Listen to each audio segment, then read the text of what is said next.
안녕하십니까. 법무법인 평안의 득공이 변호사 최봉균입니다. 오늘은 요즘 들어서 빈번히 문제가 되고 있는 전동 킥보드와 관련된 법적 사항들에 관하여 설명드려보고자 합니다. 변호사님, 전동 킥보드는 도로교통법상 어떤 취급을 받나요? 네, 전동 킥보드는 도로교통법상 개인형 이동장치로 분류됩니다. 개인형 이동장치는 전동 킥보드처럼 전기를 동력으로 사용하며 비교적 낮은 속도로 주행하는 장치를 뜻합니다. 쉽게 말해서 자동차나 오토바이와는 다르게 안전성과 규제 기준이 완화된 교통수단으로 인정받고 있습니다. 하지만 면허가 필요하고 음주운전이나 안전장비 미착용 시에는 엄격한 처벌이 따르기 때문에 법적 규정을 잘 숙지하고 이용해야 합니다. 특히 보도주행은 금지되어 있으며 차도에서 자전거처럼 운행해야 한다는 점도 중요합니다. 근데 전동 킥보드를 타려면 면허가 필요한가요? 네, 전동 킥보드를 이용하려면 2종 원동기 면허 이상의 면허가 필요합니다. 이 면허는 기본적으로 스쿠터나 소형 오토바이를 운전할 수 있는 자격을 포함하고 있기 때문에 전동 킥보드에도 적용됩니다. 면허 없이 운전하다 적발되면 범칙금을 물게 되고 보험 적용에도 문제가 생길 수 있으니 반드시 면허를 소지한 상태에서 운전해야 합니다. 만약 음주 상태에서 전동 킥보드를 운전하면 어떤 처벌을 받나요? 네, 음주 상태에서 전동 킥보드를 운전하면 혈중 알코올 농도에 따라 처벌이 달라집니다. 농도가 0.03% 이상이 되면 면허 정지, 0.08% 이상이면 면허가 취소됩니다. 추가로 10만 원의 범칙금이 부과되는데 이는 음주 상태에서의 단순 적발에 해당합니다. 하지만 음주 상태에서 사고가 발생하면 처벌 수위가 크게 높아집니다. 이 경우 특정범죄가중처벌법이 적용돼 자동차와 동일하게 형사처벌을 받습니다. 형사처벌은 벌금형이나 징역형으로 이어질 수 있으며 사고로 인한 피해 상황에 따라 가중처벌도 이루어질 수 있습니다.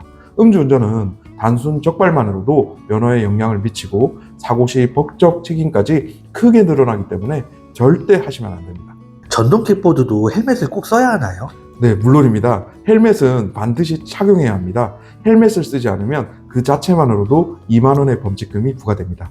하지만 헬멧 착용은 단순히 벌금을 피하기 위한 것이 아니라 본인의 안전을 위해 필수적입니다.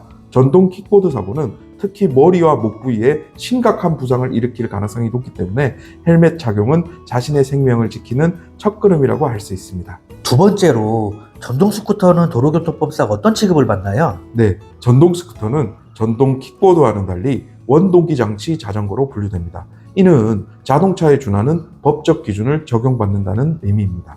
보다 엄격한 규제가 적용되는 것이죠. 특히 음주운전이나 면허 소지 여부에 있어서 자동차와 동일한 수준의 처벌을 받게 된다고 보시면 됩니다. 전동 킥보드보다 빠르고 무게가 무거워 사고 발생 시 피해가 더 클 수 있기 때문에 더욱 신중하게 이용하셔야 합니다. 전동 스쿠터도 면허가 필요한가요? 네, 물론입니다. 전동 스쿠터를 운전하려면 2종 원동기 면허 이상의 면허가 필요합니다. 면허 없이 운전하면 법적 처벌을 받을 수 있으며 사고 발생 시 보험 적용에도 문제가 생길 수 있으니 반드시 주의해야 합니다. 전동 스쿠터 같은 경우도 술 마시고 타면 처벌이 어떻게 되나요? 네, 최근에 슈가가 전동 스쿠터를 술 마시고 타다가 좀 문제가 됐었죠. 전동 스쿠터는 음주운전 시 전동 킥보드보다 훨씬 강한 처벌을 받습니다. 전동 킥보드는 음주 적발 시 면허 정지나 취소, 범칙금 처분으로 끝날 수 있지만 전동 스쿠터는 자동차와 동일하게 음주운전만으로도 형사처벌 대상이 됩니다. 혈중 알코올 농도가 기준치를 초과하면 사고 여부와 관계없이 벌금형이나 징역형에 처해질 수 있습니다. 만약 사고가 발생하면 피해 정도에 따라 가중처벌이 이루어질 수도 있어요. 음주운전은 그 자체로 위험하며 사고 시 법적 책임이 매우 크기 때문에 절대로 하지 마셔야 합니다.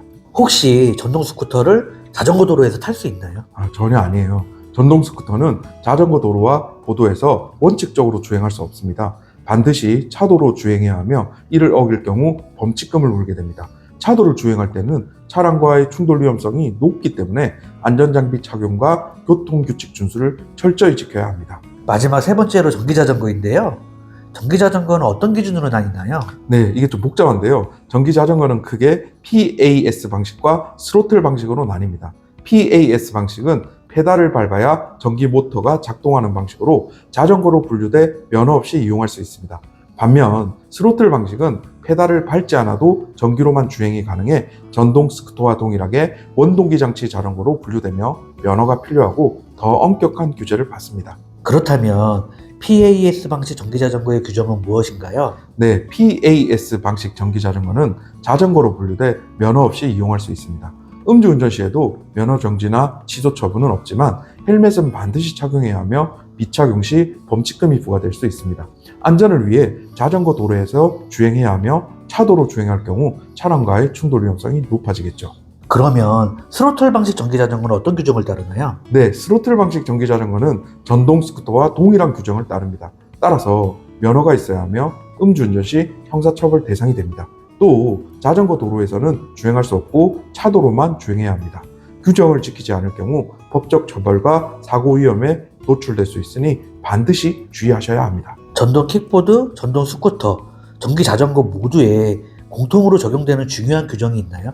네, 모든 이동장치에 공통적으로 적용되는 가장 중요한 규정은 두 가지입니다. 첫째, 헬멧 착용은 의무입니다. 이는 사고 시 생명을 보호하는 가장 기본적인 안전장치입니다. 둘째, 음주 상태에서는 절대 운전하지 않아야 합니다. 음주 상태에서의 운전은 적발시 처벌은 물론 사고가 발생하면 가중처벌로 이어질 수 있습니다. 이를 반드시 숙지하시고 안전하게 이용하셨으면 좋겠습니다. 변호사님, 마지막으로 이 규정들을 꼭 지켜야 하는 이유를 말씀해 주시겠습니까? 네, 이 규정들은 단순히 법을 지키라는 의미가 아닙니다. 본인과 타인의 안전을 지키기 위한 약속인 것입니다. 전동이동장치는 편리하지만 잘못 사용하면 큰 사고로 이어질 수 있습니다. 규정을 지키는 것이 모두를 위한 책임감 있는 행동입니다. 이를 통해 안전한 운행 문화를 만들어 가시길 바랍니다. 오늘 영상에서 설명드린 사항들을 유의하셔서 안전하게 이용하셨으면 좋겠습니다. 감사합니다.